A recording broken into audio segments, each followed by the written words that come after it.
You may have seen in the qualifying, this is the car where they literally totaled, the smiles on his face, they spent all night, all night, and probably all of today to get this thing ready. How are you feeling right now? I'm a little bit shook up, but I didn't think I was going to be until you actually got to fly back in here at 200k again and to have full faith in the car again.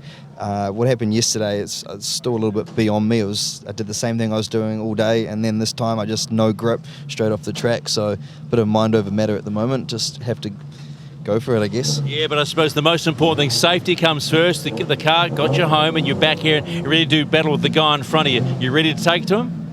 Mate, I wasn't worried about me, I was more worried about the car. But yeah, I'm ready to give it my best, man, see what I can do. Drift all day, party all night. Join us at Trustpower Bay Park Stadium for round 3 of the Valvoline D1NZ National Drifting Championship. Plus the NZ Vapor Summer Slam featuring Mount Eden, Stu Tolan, Bad Content, Octane, Audio Junkie, and Imposter. February 28th and 29th, tickets available at the gate or book online at d1nz.com.